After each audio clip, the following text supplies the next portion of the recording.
Dear students, पिछले lecture में हमने topic defence mechanism in plants हमने पढ़ाया था, जिसमें हमने मॉर्फोलॉजिकल स्ट्रक्चर्स जो प्लांट्स के डिफेंस मैकेनिज्म में हेल्प करती है उसके बारे में पढ़ा था।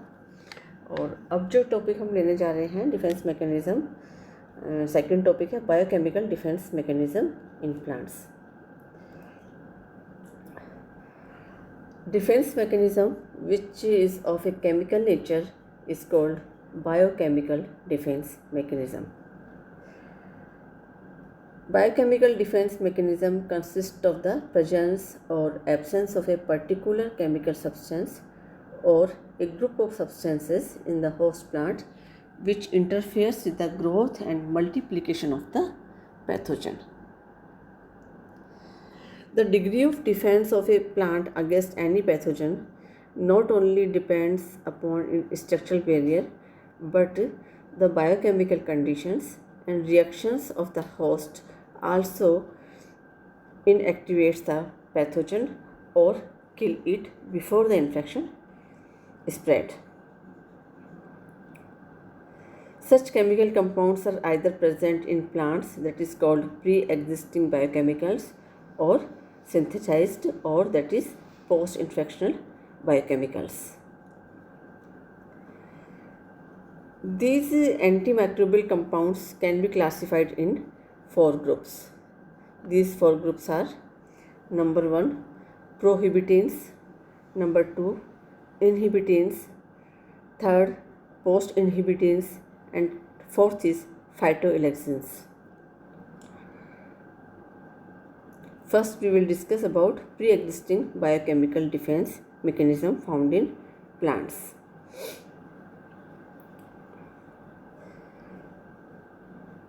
Number 1 is inhibitors exuded by the plants on its surface or in environment. Plant exudes substances from above ground surface or from the roots. These substances may be diffused into water droplets on the leaf surface or into the moist soil environmental surrounding the roots. Examples are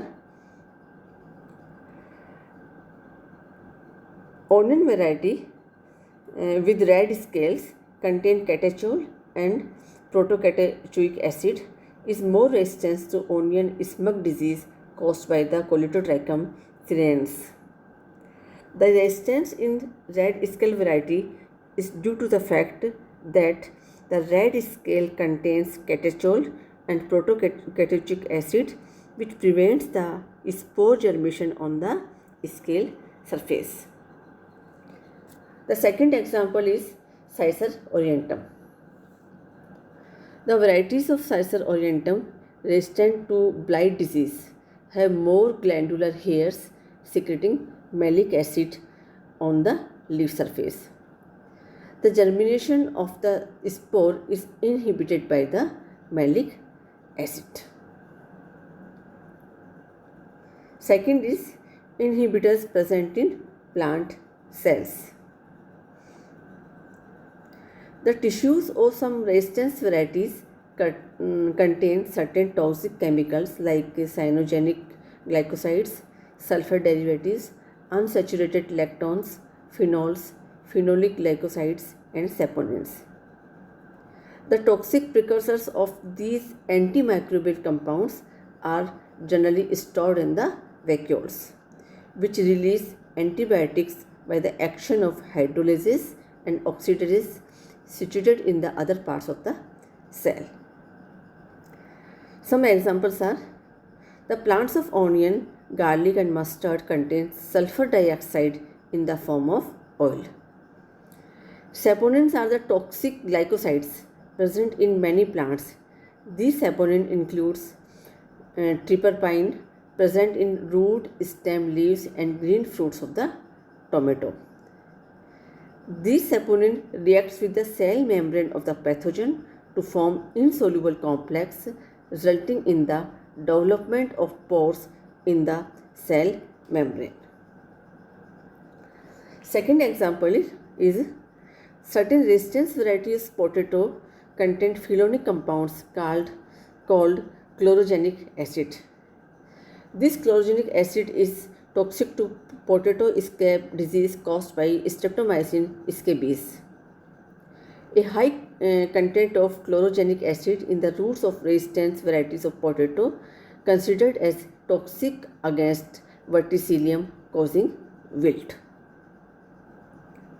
Similarly, resistant varieties of oat also contain higher content of glycoside called evanescent, which interferes with the germination of some pathogens. This is all about inhibitors present in the cells. Third one is deficiency in essential nutrients for the pathogen. The host specificity of some obligate parasites is correlated with the specialized need for their growth. Unless the host tissue supplies all the nutrients necessary for the growth, the pathogen will not cause infection. The aprisorium is not formed in pure culture. Example is in rhizoctonia disease of seedlings, the initiation of infection depends upon the availability of certain chemicals from its susceptible host. Resistance variety for this disease do not produce such chemicals. The nutritional deficiency in the host plants may be caused by number 1, lack of adequate amount of nutrients in the host. Number 2, inhibition of uptake of nutrients by other compounds. And third is lack of chemicals essential for uptake of nutrients present. Next is post-infectional biochemical defense. Number 1 is phenolic compounds. The phenolic compounds are those which contain one or more aromatic rings with one or more phenolic hydroxyl group. The simplex compound is phenol. Compounds containing more than one hydroxyl group in the benzene ring are usually referred to as the polyphenols. Lignin is the most complex polyphenol. Some of other complex polyphenols are lignase, phenol glycosides, flavonoids, anthocyanin, leucoanthocyanin, and anthocyanins, etc.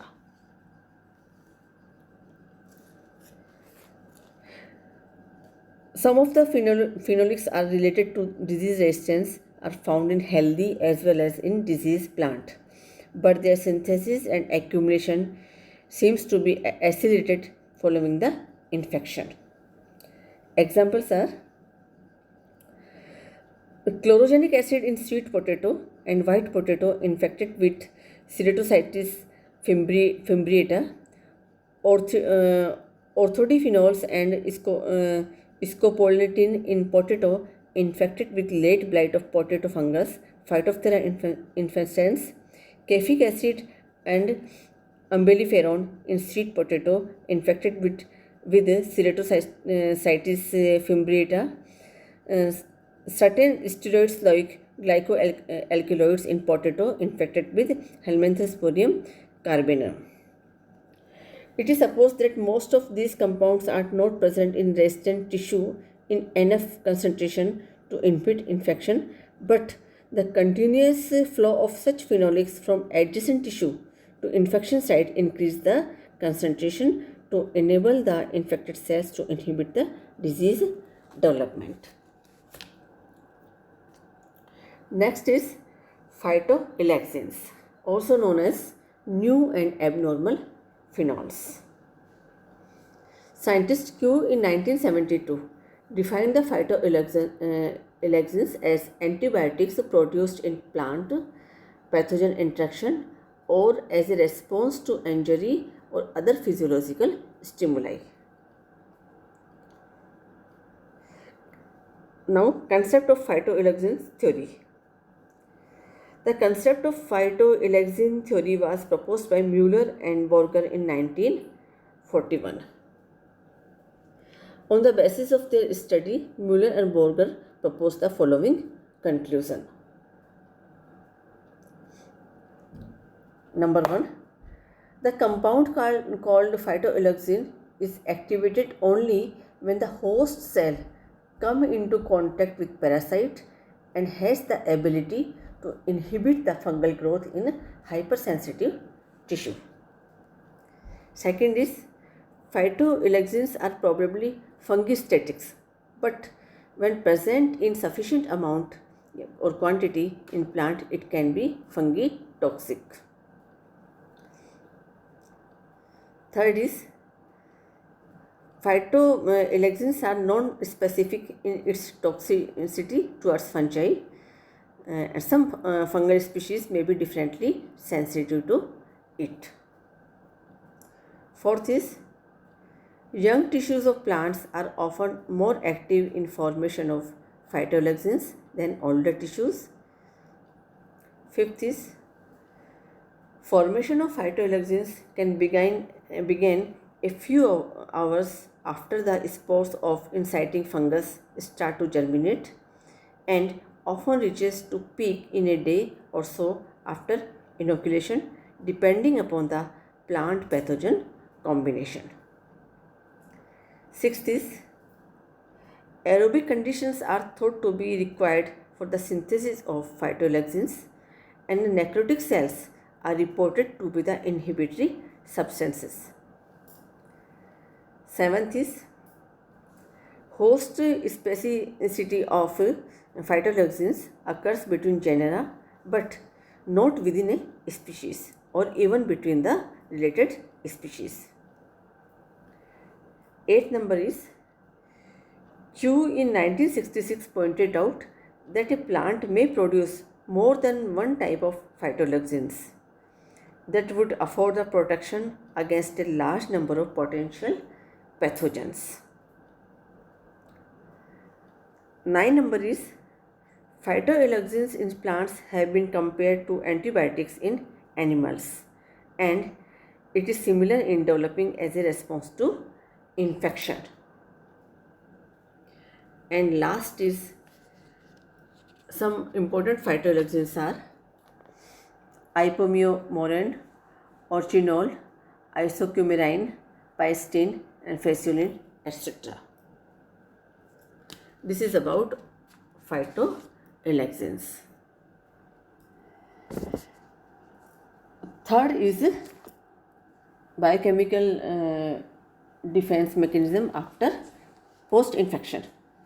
Post-infection biochemical defence mechanism, इसमें third topic है defence through induce synthesis of protein and enzymes. Besides phytoalexins and phenols, certain plants produce proteins and enzymes which inhibit the growth of the pathogens. Example is, when sweet potato tissues are inoculated with black rot fungus, Ceratocystis fimbriata, the infected cells show remarkable enzymatic change and produce a compound related to ethylene, which is responsible for restricting the growth of pathogen. Next is defense through formation of substrates inhibiting enzyme action of the pathogen. It has been suggested that resistance of immature apple fruit to several fungi than those of mature fruit is due to the presence of a pectic protein polyvalent cation complex in green fruits. This suppresses the pectolytic enzymes, that is pectin methyl esterase and polygalacturonase of the pathogenic fungi. Certain phenolic compounds of the plants which are not fungal toxic and do not cease the fungal growth can also suppress the activities of tissue disintegrating enzymes produced by the pathogen. Next one is defense through altered respiration. After infection, the rate of respiration is usually increased, which is a necessary condition for the development of defense reaction in the host. Next, fungitoxic phenols released from non-toxic glycosides. There are several fungi known to produce beta-glycosidase, a cellular dissolving enzyme, which can also partially hydrolyze phenolic glycosides. These ultimately release phenolic compounds, and such phenols are toxic to fungi and may be utilized as substrate for pathogenic resistance by the plants. And seventh is defense through altered biosynthesis pathway. Infection in plant triggers a state of emergency within the cell, during which, besides increase in respiration rate, several enzymes including dehydrogenases, peroxidases, phenoxidases, deaminases are activated. It is observed that infection causes a shift from glycolytic to pentose pathway, which in turn produce erythros 4-phosphate necessary for the initiation of shikimic acid and acetate pathway. This pathway is required for the synthesis of several phenolics and toxic compounds. Now, defense through hypersensitive reaction. Hypersensitivity functions as a defense reaction or mechanism in plants against pathogen. In many plant diseases, after the entrance of fungal hyphae within host cell, the host nucleus moves towards the hypha, enlarges and disintegrates to form brown resin-like granules in the cytoplasm. The fungal hyphae does not grow beyond it and invasion is stopped. Dead cells finally cut off from the rest of the plant organ. This is known as hypersensitive reaction. This hypersensitive reaction is believed to be caused by the disturbance of the balance between oxidative and reductive processes in the cells, result in the excessive oxidation of phenolic substances and leading to the breakdown of cellular structures.